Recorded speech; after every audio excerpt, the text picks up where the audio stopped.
Why am I holding this dowel with dowels? Well, I'm going to show you how I made a kid's limbo game, and I'm going to do it right now.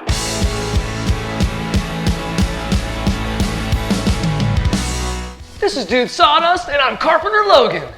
Thanks for joining us on another episode of Dude Sawdust. Well, due to COVID, the kids in the neighborhood that I live in have had a tough time getting together, and well, you guys all know what everyone's going through. So I live in an HOA, Homeowners Association, and one of the mothers came to me and said, hey, can you make a limbo game? Because every day at 2 o'clock, they're having the kids gather together, and they're thinking of ideas that they can do for them to get together and have some fun and do activities and things like that.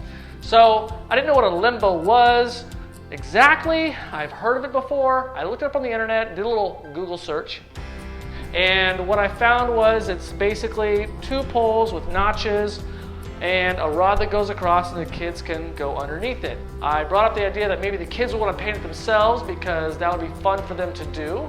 They said, sure, go ahead, just do the basic design. We'll have the kids paint it. That'll be one activity. The limbo will be another activity, and they can use it for in the future and for other activities as well. So I found a little design. I'm kind of liking where I'm thinking. I'm thinking mostly dowels. I haven't worked out the base yet, but in time, as we go through this project, I think I'll come up with some ideas, something sturdy enough. It doesn't have to be super sturdy. It's just a game for the kids.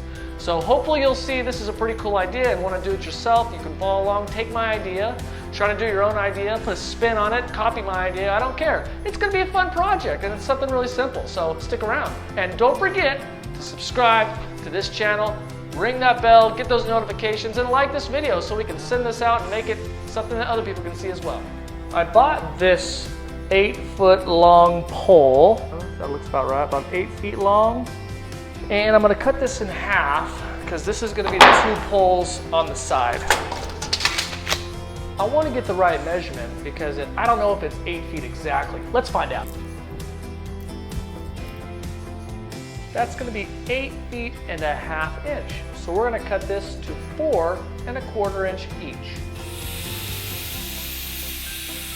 So I want to drill holes along the post and put little pegs in them that I'm going to drill with my drill press. I've chosen to go with a 10-degree angle so the thing will just fall off. Now, I have to draw a straight line all the way down here. If I can get a line straight enough here, I can just continue it along. Let's see if I can do this.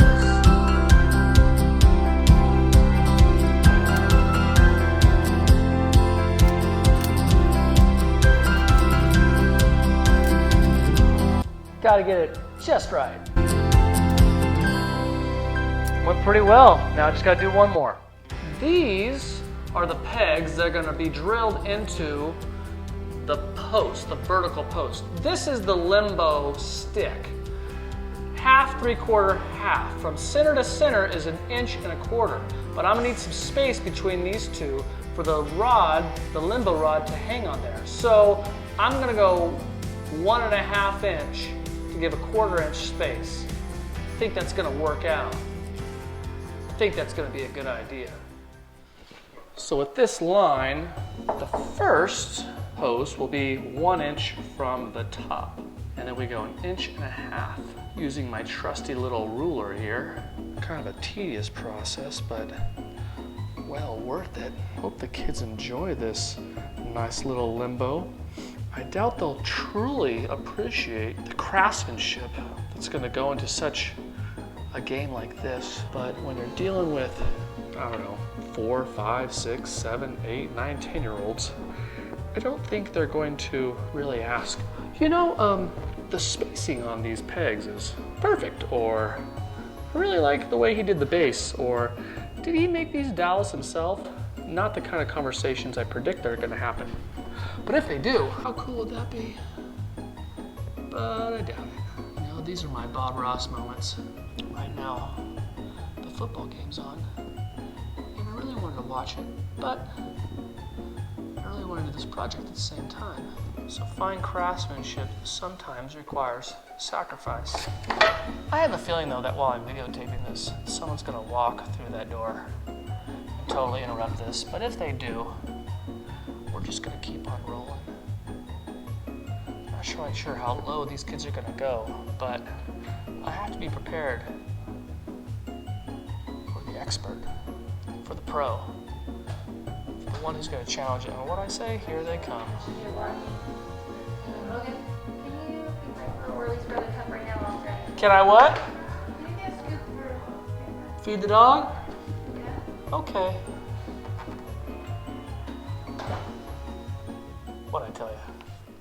I'm ready to start drilling in our post for the pegs. I'm going to be using a 1/2-inch Forstner bit in our drill press, but I'm having difficulty figuring out a way to keep this from rocking around, making the pegs not lined up quite right. So I consulted with my son Austin, and he came up with this great idea for a jig. So simply I drilled here and at the other end, and it will no longer rock this way. I just got to make sure it doesn't rock this way. Either way, the pegs should line up fairly nicely.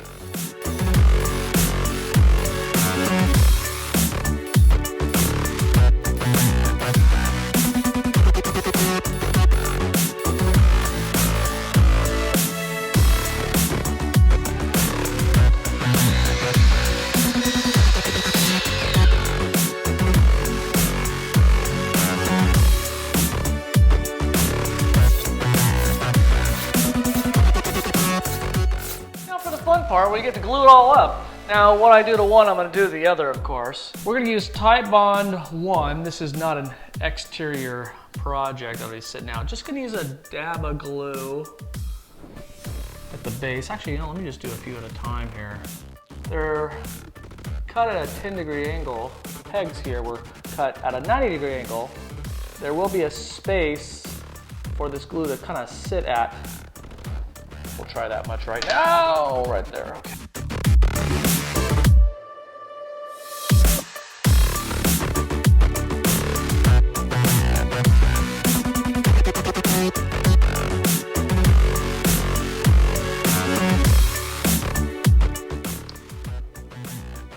I think that looks pretty sharp.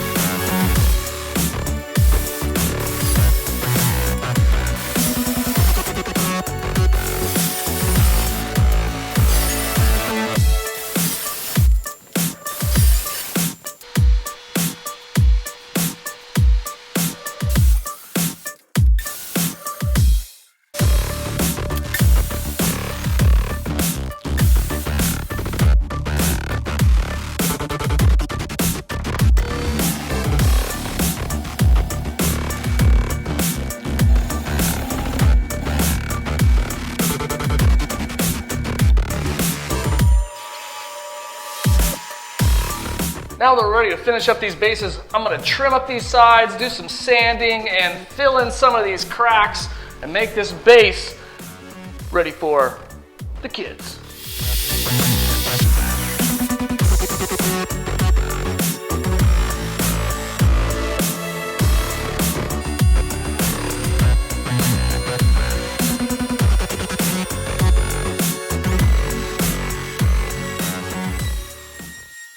This is 1.25 inches, and this is 1.25 inches bit. It's a little of a tight fit. This is going to require some vigorous sanding. Don't get any ideas. I find this to be the most effective motion with this sort of sanding. I'm sure there's some sanding tool that allows for better application, but nothing wrong with a little elbow grease. There's also this motion. I could do this for a little while longer.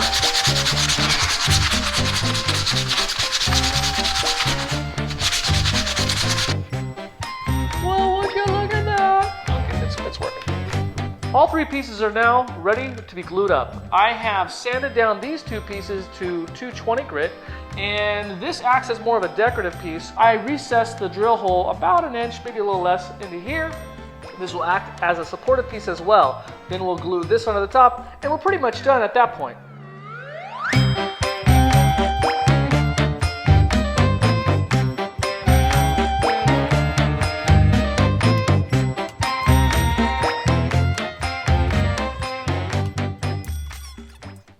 Well, Well, this completes the build for the kids' Limbo game. I had a lot of fun, and once in a while, it's nice to be able to do a project that is kind of just for fun. I was really glad that the neighborhood asked me to build this for the kids so they can have an activity during these COVID times. It's good to get the kids out of the house. But what I did for one, of course, I did for another. What would a Limbo game be without 2 poles?